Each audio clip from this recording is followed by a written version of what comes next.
150 ans de prévoyance santé, responsabilité civile professionnelle et assurance. Groupe Pasteur Mutualité, première mutuelle des professionnels de santé.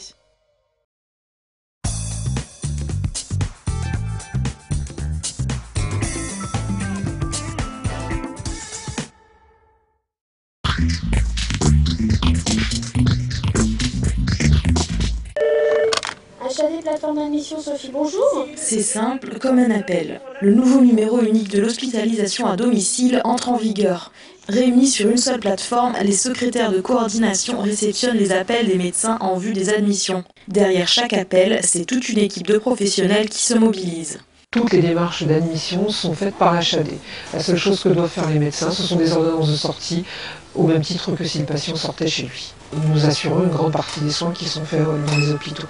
En rassemblant les 4 plateformes d'admission, on permet qu'il y ait en permanence un médecin présent sur la plateforme d'admission pour que dès qu'une demande d'admission pose une question médicale, on puisse sans perdre de temps s'adresser au médecin. Donc il y a une réelle continuité. Une fois la demande d'admission réceptionnée, elle est examinée par le médecin coordonnateur. Direction ensuite l'hôpital où une infirmière de coordination se charge de préparer la prise en charge du patient. Ça nécessite des prouesses d'organisation avant de pouvoir se dire « Ok, l'HAD va pouvoir se faire ». Donc il faut contacter le médecin traitant, contacter les familles. Il y a des fois, pas tout le temps, où on va avoir besoin de faire une visite d'évaluation au domicile avant que le malade ne sorte. Où on va avoir besoin de faire appel aux ergothérapeutes pour voir déjà si le domicile peut s'adapter à cette prise en charge particulière, à la livraison du matériel. Et ça, c'est bien sûr en fonction de chaque pathologie, en fonction de chaque patient. Ce patient s'apprête à sortir de l'hôpital. Après un entretien avec l'infirmière de coordination, il pourra poursuivre ses soins à domicile. Pour lui et ses proches, cette prise en charge est un soulagement. Ah, je ne me suis occupée absolument de rien. Non, j'ai simplement fait une demande disant que j'aimerais bien que mon mari soit hospitalisé à domicile pour qu'il n'ait pas ces séjours constants à faire à l'hôpital. Je trouvais que quand il restait à l'hôpital trop longtemps, il perdait de ses forces, il était moins bien dans sa peau. Quand il rentre à la maison, je le sens plus serein, mieux, il n'y a pas de comparaison. L'hospitalisation à domicile se fait avec l'accord du patient et à la demande d'un médecin. Toute demande d'admission se fait désormais au 01 58 41 31 95.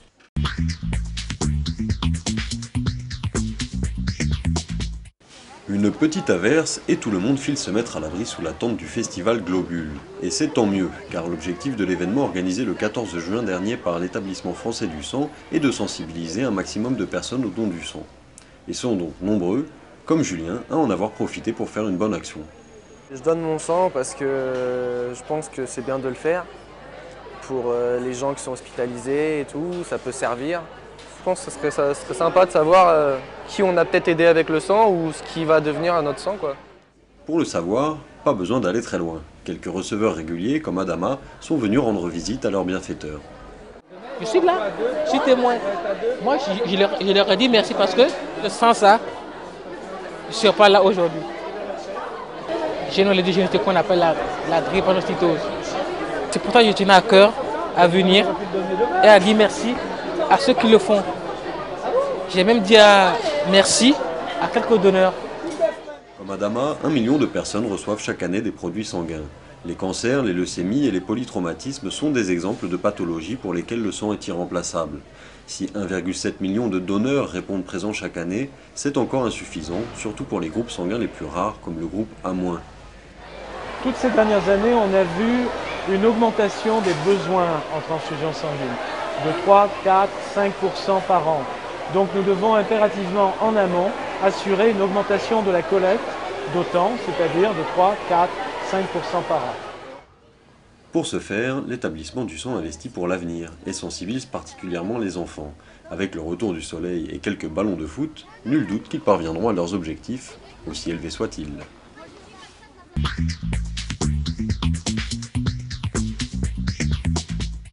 En 2009, plus de 14 400 Français ont été inscrits sur les listes d'attente de greffe d'organes. Depuis, moins de 5 000 d'entre eux ont effectivement reçu un greffon.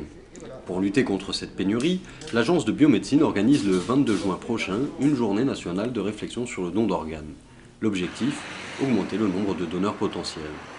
On peut augmenter le prélèvement en diminuant le taux de refus.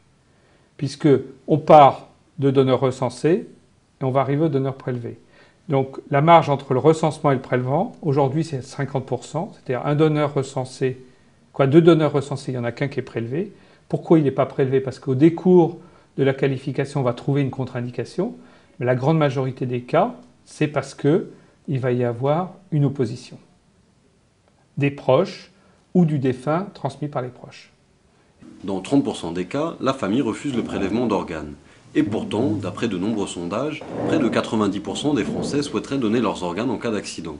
Le refus des proches est donc la plupart du temps dû à une méconnaissance de la position du donneur. Beaucoup de proches ne connaissent pas la volonté du défunt. Donc on leur dit, monsieur, madame, est-ce que votre fils, votre frère, de son vivant, avait exprimé le refus de donner ses organes? Bon, s'il l'avait fait, c'est oui, docteur, il avait dit qu'il était pour, ou non, docteur, il nous a dit qu'il était contre. Et c'est souvent encore, beaucoup trop souvent, nous n'en avons jamais parlé, nous ne savons pas.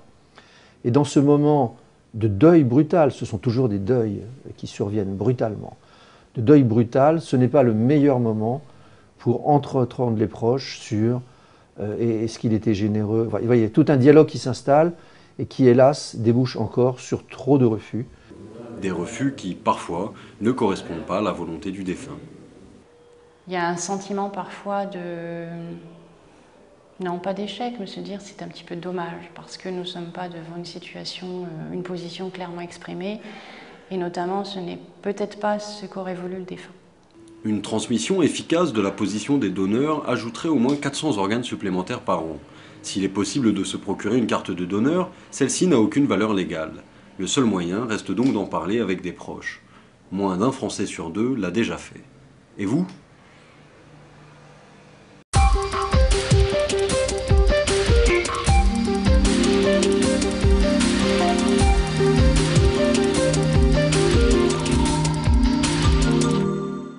Opérationnelle depuis 3 semaines, la super blanchisserie hospitalière de Beauvais traite 16 tonnes de linge par jour en provenance de 22 établissements de la région. C'est une demande en constante évolution depuis des années qui a rendu l'ancien site vite exigu et dépassé. Nous avons voulu, bien évidemment, au travers de cette réalisation, apporter des améliorations pour le personnel, avoir des conditions de travail bien meilleures que ce qu'il pouvait avoir sur l'autre site, qui était devenu très vétuste, mais également apporter des innovations en termes d'organisation. Fini le fastidieux tri du linge dans les unités de soins. Désormais, le personnel soignant est déchargé de cette partie du travail. C'est la blanchisserie qui organise la collecte dès l'arrivée du linge.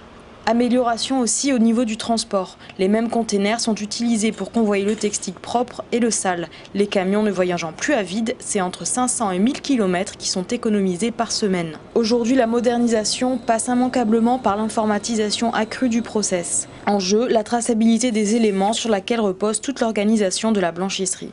La traçabilité des demandes de linge, la traçabilité des vêtements professionnels, puisque nous avons un trieur qui nous permet de trier par service ou par établissement, donc on utilise le code barre et l'outil informatique. Nous avons bien évidemment la traçabilité de tout ce qui est dosage de produits, de nos consommations de produits, de notre consommation de gaz. Donc aujourd'hui, l'outil informatique est le cœur de ce process industriel. Plus grande, plus moderne et offrant de meilleures conditions de travail, cette blanchisserie se veut aussi plus écologique. Lessive sans phosphate, maîtrise des rejets d'eau usée et baisse des consommations énergétiques. Différentes mesures qui démontrent une orientation plus respectueuse de l'environnement. Une façon aussi de contrebalancer certains coûts. C'est pas parce qu'on s'oriente vers des installations et des procédés orientés sur le développement durable, sur la maîtrise de la protection de l'environnement, maîtrise de l'énergie, qui génèrent des surcoûts. Bien au contraire, ces orientations nous permettent aujourd'hui de réduire nos coûts d'exploitation. Les hôpitaux n'ont pas été sollicités pour le financement du nouveau centre dont la facture s'élève à 14 millions d'euros. En revanche, ils payent une hausse de 8% qui se justifie par l'amélioration du service. Une modernisation nécessaire qu'ils auraient eu du mal à supporter tout seuls.